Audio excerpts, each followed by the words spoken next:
Welcome to the very first tutorials of Java by PC. It's Pravar. Today we are going to start with object-oriented concepts first because Java is an object-oriented programming language. So we'll see some of those concepts of object-oriented programming and then we'll move on to Java. So let's start with encapsulation first, but before going to encapsulation, first we'll see what object-oriented programming means. So basically it's a way of writing programs using the idea of objects. So what is object then? Object is simply a basic entity of object-oriented programming. Even if you see around yourself or even if you see yourself also, you are an example of object, right? Object basically consists of properties and behaviors. So your properties might be your skin color, your eyes, your legs, your hands, etc. Right? And your behaviors might be you can talk, you can walk, and you can do the exercise, you can play a guitar, right? So that is object. So basically, what we do in real life also, we categorize the similar type of objects under one unit. So that unit is called a class. So you are an example of class humans. So you got the basic understanding of what the object is. So basically there are four pillars in OOPS. Okay, so encapsulation, abstraction, inheritance, polymorphism. So we'll take these topics one by one. So in this tutorial, we are going to cover encapsulation only. So let's start with encapsulation. So what is encapsulation? The properties and behaviors are tightly coupled in OOPS. So what tightly coupled here means is, let's take a real life example. Like if I want to reduce my weight, that is weight is an property here, right? So if I want to lose my weight, that is I want to change my property, then I have to do exercise. If I ask my friend to do exercise for me, it's not gonna change my weight, right? It's not gonna change my properties. So that is tight coupling of properties and behaviors. Likewise in OOPS also, whatever object is having properties and behaviors, so only those objects behaviors can change that object's properties, right? But it was not the case in procedural languages.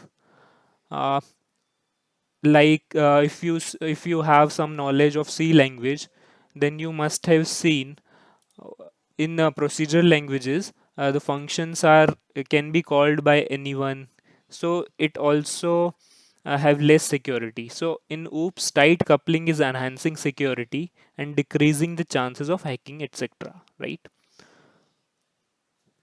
So if you go by definition, the process of wrapping the properties and behaviors under one unit is known as encapsulation. So as the name suggests, to implement the encapsulation, we use one capsule. So a capsule is used to wrap the properties and behaviors together, known as class. So in Java, if you see, we will see like without class, no code can exist. So every code is within the brackets of class, right? It's a packet. So why that capsule is given a keyword class? So if you see the real life examples also, if you go by booking tickets in airlines or in railways, we have categorized all those things also, right? Like if you book a airlines air ticket, then you must be seeing the various classes such as business class or economy class. So the similar type of objects are represented under one class. So class is an implementation of encapsulation. So advantages, as I told, security, maintainability, and enhancement is, easy if you follow object oriented programming. So how we can implement encapsulation in Java? Let me introduce one simple class. So here we can see class contains data members and member functions. So data members are the properties of class, and member functions are the behaviors of class. So we keep data members private so that they cannot be accessed by any other class or any other class's object, right? Because if you'll get to know that class is a logical entity and not the physical one.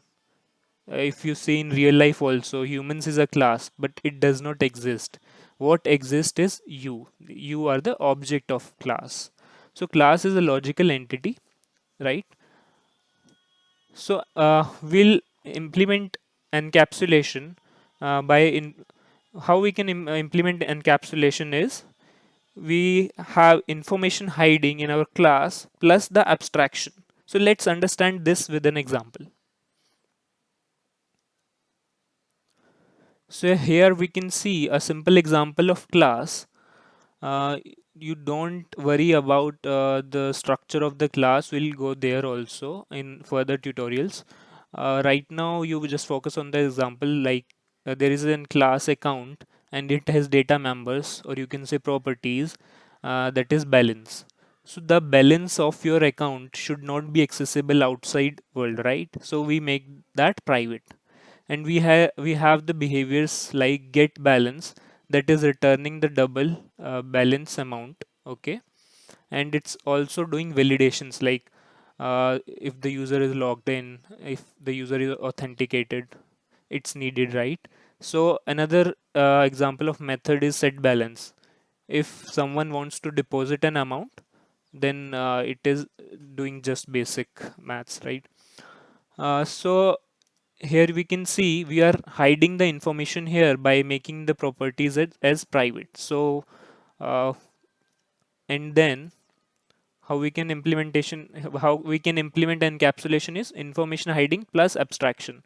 So here abstraction means we the end user, like uh, the user of this ICICI bank application uh, doesn't have to do much with these methods or implementation inside the code, right? He just have to click the buttons and he will access these methods. So so basically we are providing the abstracted view of these methods to the user, right? So these methods are used to access the private data members.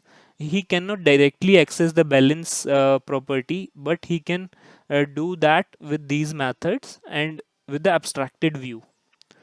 So abstraction is the whole together a different topic. We'll take it in the further tutorials. But if right now if you go with the English meaning of abstraction, then you can see we are giving abstracted view of our code via UI of the application.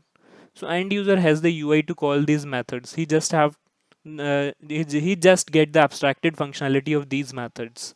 He doesn't know the internal implementation that is unnecessary for him, right?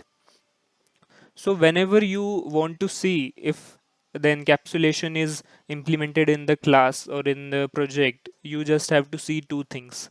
One is information hiding and another is abstraction. If these two are together, we say encapsulation is implemented. So that's it for today, I guess. So thanks for watching, guys. Don't forget to subscribe. We'll see you in the next tutorials. But before that, if you have any questions regarding this topic, you can comment in the below section, or you can even message me personally. I'll get back to you.